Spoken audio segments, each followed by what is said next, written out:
It was the middle of a snowstorm in Hopewell Township, New Jersey.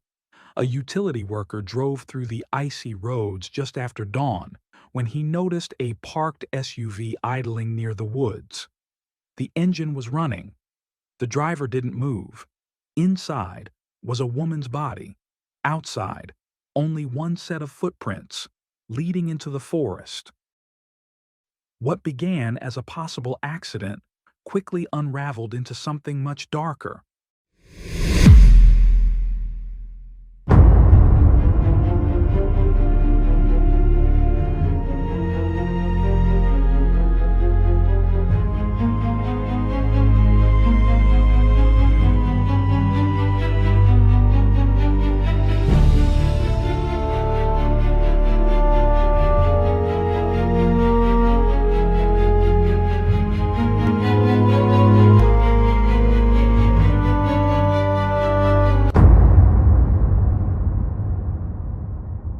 If you're a fan of true crime and criminal investigations, you won't want to miss our new book, The Ultimate Book of Serial Killers: 180 Files of the World's Most Notorious Murderers, now available on Amazon.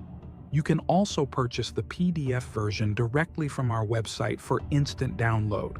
You'll find the link in the video description and in a pinned comment. Now, let's dive into today's case.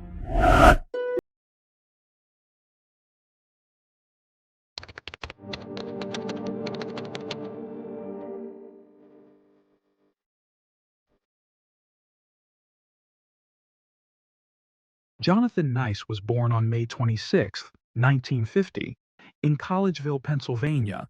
Jonathan was the oldest of four boys. They weren't wealthy. With four growing sons, the family lived simply. Each step forward financially was hard-earned, and their early years were marked by frugality and perseverance. Jonathan showed academic promise early on. He excelled in science and mathematics, though social interactions came less easily. Asthma plagued much of his childhood, often isolating him further. He retreated into books and dreams of becoming a scientist, drawn particularly to medicine. When his family eventually moved into a larger ranch-style home, Jonathan's health began to improve, enough that he joined his school's basketball team. Though friendly, he always seemed just a few steps removed from those around him. He dated occasionally, but romantic relationships never came naturally. His main passion, always, was studying. His parents, devout Catholics, saw him as the ideal son. He didn't rebel, didn't party, and approached life with discipline. Sundays were for church. Every detail of his routine reflected order and purpose. Jonathan's academic path led him to Temple University in Philadelphia. There, he pursued his fascination with pharmacology. He supported himself through school, a testament to his determination. His postdoctoral work took him to the Children's Hospital in Los Angeles and the Kenneth Norris Cancer Center, institutions where his growing reputation as a dedicated researcher began to take shape. During these intense years of study, Jonathan met Sylvie, a devout Orthodox Jewish woman. Despite the stark differences in their religious backgrounds, they fell in love quickly and married while still students. For a time, they rented a small home next to Jonathan's parents, building a life rooted in routine, mutual respect, and academic ambition. But over time, the cracks began to show.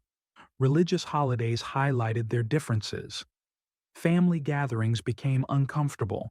The relationship slowly unraveled. After 7 years, Jonathan and Sylvie parted ways in what was reportedly a calm and respectful divorce. Professionally, Jonathan thrived. He worked in hospitals, particularly pediatric wards, earning admiration for his gentle, empathetic manner with young patients. But his real passion remained in the laboratory.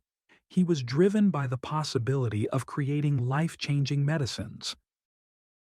As Jonathan approached middle age, a new longing emerged, the desire to build a family of his own. In the early 1990s, he crossed paths with a young woman from the Philippines in a cafeteria. He was intrigued by her warmth and elegance, but soon discovered she was already in a relationship. Still, she handed him a copy of the Manila Times, pointing out a pen pal ad placed by another woman. Her name was Michelle. The ad was simple. Michelle Rivera, a young woman from the Philippines, was seeking someone to help her practice English. The brief note included a photograph, and something about her face struck Jonathan. He was captivated. Without hesitation, he wrote to her. In that first letter, Jonathan included an older photograph of himself and trimmed nearly a decade from his age, telling Michelle he was around 30. In reality, he was pushing 40. Michelle, in contrast, was just 19 or 20. But the deception didn't deter his growing feelings. The letters continued, each one more personal than the last. Jonathan began writing about the future, about dreams, a shared life, even marriage, all before they had ever met face to face. She was born in November 1969, one of 7 children, in a humble fishing village along the edge of Manila Bay. Her childhood home was perched above the water, a small wooden structure that lacked electricity and running water. Despite the hardship, her home was alive with family and love. Michelle was especially close to her father, a man who remained a grounding force in her life. She was reserved and soft-spoken, but her presence lingered. There was a quiet beauty in the way she moved, the way she listened, the way she dreamed. Like many young women raised in poverty, Michelle longed for something beyond the boundaries of her village. She yearned for possibility, for love, for a chance at a different life. For as long as she could remember, Michelle Rivera had dreamed of the United States. At 16, Michelle achieved what few in her village had: acceptance into a prestigious school for administration and business. It was a rare opportunity, one that might have changed her life. But despite her academic promise, the weight of financial hardship crushed that dream. After just one semester, she was forced to leave. Her parents promised they would one day find the money for her to return, but Michelle, ever determined, decided not to wait. She packed her things and moved in with an aunt in a neighboring town where she found work as a waitress. That town happened to be near an American military base. Foreign faces and English words became part of her daily life. She realized that if she was ever going to make it to the States, she had to learn English. But without money or resources, even that was a challenge. So she came up with a creative solution. She placed a small ad in the Manila Times asking for a pen pal who could help her learn. That ad would change the course of her life. It was Jonathan who answered. At the time, he was already a highly educated research scientist nearing 40, though he told Michelle he was 30. He sent her an old photo, one taken years earlier, and presented himself as youthful, successful, and ready to settle down. Michelle was in her late teens or early 20s, and the letters began to flow between them, crossing oceans and months. Jonathan spoke of marriage and children, of a life built together in America. For Michelle, family had always come first. The prospect of marrying a stable, successful man from the United States must have seemed like a dream, perhaps even destiny. Neither of them told their families. Their romance was secret, nurtured in ink and paper. But after months of correspondence, Jonathan made a life-altering decision. He would travel to the Philippines, and they would marry. He had never met her in person. Yet he was so certain of their connection that he began planning a wedding. Their first meeting took place in June 1990. Michelle had braced herself for excitement, but when Jonathan arrived, she was taken aback. He looked nothing like the man in the photograph. He was visibly older. The gap between what he had presented and who he was in person was undeniable. And yet, Michelle still said yes. Jonathan, despite the deception, made a strong impression. Her father gave his blessing. Jonathan promised to support the family financially, and Michelle, perhaps with some quiet hesitation, chose to believe in the future they had built on paper. The wedding happened just days later, on June 11, 1990. Jonathan, still hiding the truth, listed his birth year as 1958 on the marriage certificate, 8 years younger than his actual age. None of Jonathan's family attended. In fact, none of them even knew. He had told no one back home, fearing judgment, worried they'd say he'd ordered a mail-order bride. Together, Jonathan and Michelle rehearsed a cover story. When she arrived in the U.S., they would say they met in Hawaii, where he had supposedly spoken at a medical conference. The visa process took nearly a year. During that time, letters kept the bond alive. Finally, on April 19, 1991, Michelle boarded a plane for the first time in her life and landed in the United States. She and Jonathan moved into a modest home in North Carolina, where he worked as a research professor at East Carolina University. In those early days, they traveled through California together, an extended honeymoon through bright coastlines and palm-lined streets. Back in North Carolina, Jonathan introduced Michelle as his wife. Most people accepted the Hawaii story without question, and those who raised an eyebrow chose not to pry. Jonathan appeared happier than ever before. In January 1992, Michelle gave birth to their first son, Alex. Less than 2 years later, in November 1993, their second son, Trevor, was born. Jonathan adored his wife and children. His office walls were decorated with family photos. He often said Michelle had given him a real home, a reason to live beyond his work. But beneath the surface, insecurities lingered. Jonathan worried constantly about losing Michelle. She was beautiful, social, and vibrant, qualities that drew attention. He became increasingly possessive. In 1995, Jonathan took a bold step in his professional life. He founded Epigenesis Pharmaceuticals, a biotech company focused on cutting-edge genetic treatments. His passion for respiratory health led him to explore new ways of treating asthma, not just by reducing symptoms, but by targeting the genes that caused it. His research culminated in a study published in the prestigious journal Nature, where he introduced EPI 2010, a revolutionary inhalable gene therapy designed to suppress asthma at the molecular level. It was groundbreaking. Investors were quick to notice. Funding flowed in, and Jonathan's public profile rose.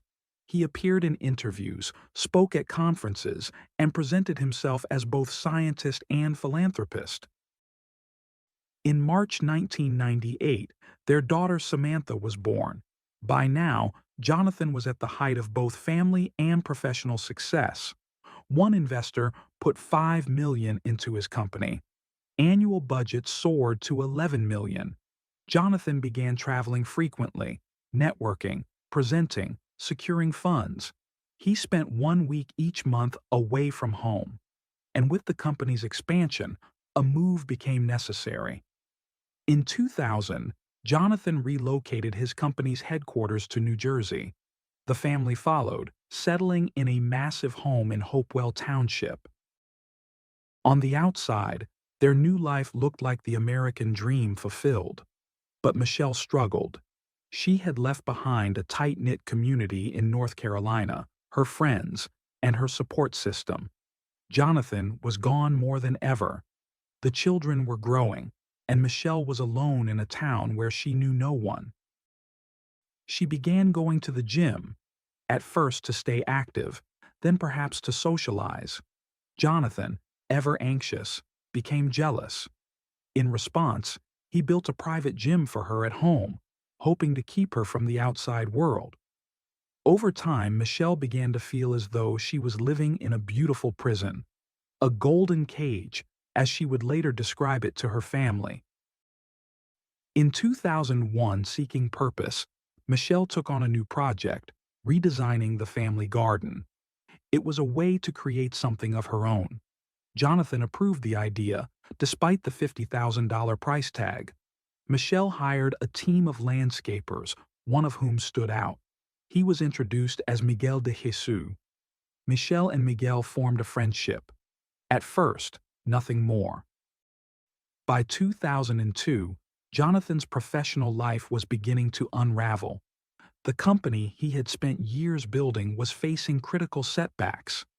The asthma drug he had championed, once hailed as a revolutionary breakthrough in gene therapy, was not living up to expectations.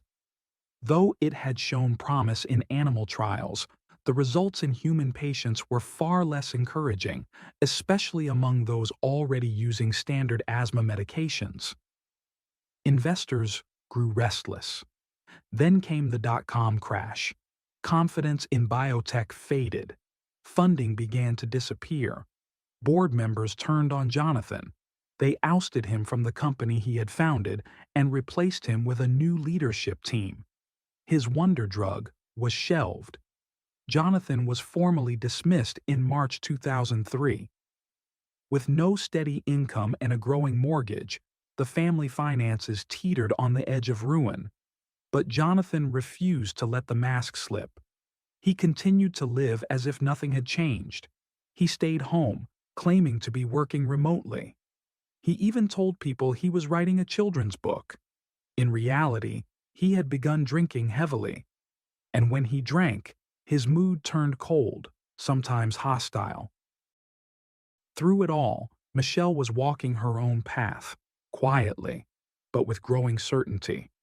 Her relationship with Miguel had deepened. What began as a friendly exchange had evolved into an affair. Miguel, too, was married with 2 daughters. At first, Jonathan suspected nothing. His mind was consumed by business failures, reputational damage, and the weight of secrecy. But slowly, things began to shift. He noticed phone calls.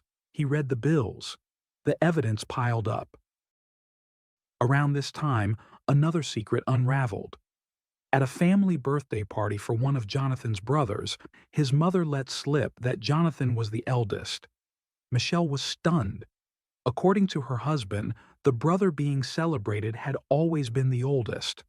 But now, the truth emerged. Jonathan had lied about his age since the very beginning. 8 years of deception. 8 years of presenting a life and history that wasn't his. Michelle was furious. Though Jonathan apologized, the foundation of their marriage had cracked. Trust had evaporated. And into that distance, Miguel reappeared. This time, Michelle offered him her phone number. She wanted to meet for coffee. She needed someone to talk to. Their affair continued in secret. Hotels, gifts, and whispered rendezvous. Michelle even bought expensive items for her lover. But in late 2003, Miguel's wife, Patricia, discovered the truth. Furious, she confronted Michelle directly. Michelle didn't listen. Jonathan, now suspicious, began piecing it all together. Arguments at home became more frequent. He read the phone logs, confirmed the affair, but still, he couldn't bring himself to confront Michelle directly. He feared losing her. Despite everything, the lies, the betrayal, he still didn't want her to leave. So, he crafted a story. In July 2003, Jonathan claimed he received a threatening phone call. Someone, he said, had obtained a motel recording of Michelle and Miguel. The caller demanded $500,000, or the tape would be released publicly. Terrified, Michelle admitted the affair. She promised to end it. Jonathan, seizing control, called Miguel directly and warned him to stay away, or risk exposing everything to his family. Miguel ended the relationship that day. To support the lie, Jonathan filed a police report. He claimed he was being blackmailed, but authorities quickly found holes in the story. No money drop was ever requested. Jonathan hoped things would return to normal, but for Michelle, normal no longer existed. She had made up her mind. She wanted out. The affair had ended, but the unhappiness remained. She confided in family and friends, telling them she was seriously considering divorce. Still financially dependent on Jonathan, Michelle made a move toward independence. She took a job as a beauty consultant at Macy's department store. Her world was shifting. Her priorities were changing. The woman who once dreamed of America now dreamed of freedom. Though she had promised to end the affair, it resumed just weeks later. She continued meeting Miguel in secret, unaware that he too was carrying secrets of his own. Miguel, also known by multiple aliases, was wanted for failing to pay child support in another state. His past eventually caught up with him. Someone reported him. He was arrested. When Jonathan discovered that Michelle had resumed the affair, even after the supposed blackmail after the promise to stay, he unraveled. His mood, already strained, began to shift rapidly. He sought medical help and was prescribed medication, but the drugs only intensified his instability. Jealousy consumed him. He knew deep down that Michelle was planning to leave him. On some days, he clung to the hope that she wouldn't. On others, the fear overwhelmed him. Then came the storm. On January 15, 2004, Hopewell Township was blanketed by a fierce snowstorm, but Michelle pressed on. Determined to save money to fund her divorce, she left for work as usual.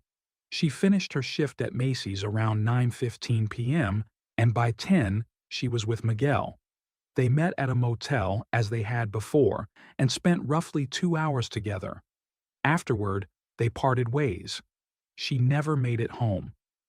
In the early morning hours of January 16, 2004, a utility worker driving along Jacobs Creek Road noticed something unusual. A car was parked awkwardly near an embankment. Its engine was still running. Inside, slumped over the driver's seat, was the lifeless body of a woman. Emergency services arrived quickly. The scene was eerie. Blood had frozen on the running board. A single set of footprints led away from the car and vanished into the snowy woods. There were no signs of a crash. The woman was identified as Michelle, wife, mother of 3, and now the center of a suspicious death investigation. The inconsistencies were impossible to ignore. The blood spatter suggested Michelle had been injured before the vehicle was parked. There were no footprints leading to the SUV, only away. The rear door bore signs of blood transfer, indicating someone had placed Michelle inside after she was already wounded. And most telling of all, the autopsy revealed that Michelle's fatal injuries were blunt force trauma to the head, not consistent with a car accident. Police turned their attention to the 3 people with the clearest motives: her husband, her lover, and her lover's wife. The investigation began with Jonathan. Initially, he appeared shocked, but his story quickly began to fracture. He contradicted himself in interviews, first claiming he'd spoken to Michelle in the afternoon, then insisting it was the evening. He floated the idea that she had simply left him, that she had run away. But detectives soon uncovered Jonathan's double life: his financial collapse, the lies about his age, his jealousy, and most damning, his knowledge of Michelle's affair. Forensic evidence and witness statements began to close in. Eventually, Jonathan confessed. He told police that Michelle had returned home around 1 a.m. that night, dressed up, fresh from her encounter. An argument erupted in the garage. Michelle told him she was leaving. She began packing. Jonathan panicked. In the heat of the moment, he grabbed a nearby baseball bat. He struck her once, then again. She collapsed. Afterward, he loaded her into the SUV and drove to Jacobs Creek Road. There, he staged the crash scene and walked away into the snow. Jonathan was arrested and charged. At his 2005 trial, Jonathan changed his story. He claimed Michelle had attacked him first, that she wielded a sharp object, that he acted in self-defense and only staged the scene out of fear. The jury accepted a plea deal. Jonathan was convicted not of murder, but of passion-provoked manslaughter. He was sentenced to 8 years in prison. The judge made it clear this was a violent crime, not an accident. But with time served and credit for good behavior, Jonathan was released on December 5, 2010, after serving just 5 years. He returned to his hometown of Collegeville, Pennsylvania. There, he reunited with his children, though custody remained with his brother. Jonathan began writing again. He published a book about his version of events, shifting the blame toward Michelle's lover. He resumed medical research, submitted papers, and for a while faded into relative obscurity. But not for long. In 2020, Jonathan was once again in the headlines, this time for fraud. Federal prosecutors accused him of running multiple businesses that marketed fake cancer treatments for dogs. Jonathan sold unapproved mixtures of bulk compounds to desperate pet owners. In reality, the drugs were homemade, unregulated concoctions mixed in Pennsylvania. Authorities estimated that nearly 900 pet owners had been defrauded, losing hundreds of thousands of dollars. In February 2024, at the age of 70, Jonathan was sentenced to 97 months in federal prison, just over 8 years. He was also ordered to serve 3 years of supervised release and to pay a $500 special assessment. From brilliant scientist to convicted killer to fraudster, the arc of Jonathan's life was marked by ambition, deception, and ruin. Michelle was just 34 years old when her life was stolen. She had crossed oceans for love. She had raised 3 children far from home. She had endured isolation, betrayal, and heartbreak, but she never gave up trying to build a better future. She worked, she gave, she hoped. Her story is not just about a crime. It's about a woman caught between worlds, between cultures, expectations, and broken promises. A woman who was more than a victim. She was a daughter, a mother, a friend. And her memory deserves to be more than a footnote. It deserves to be known.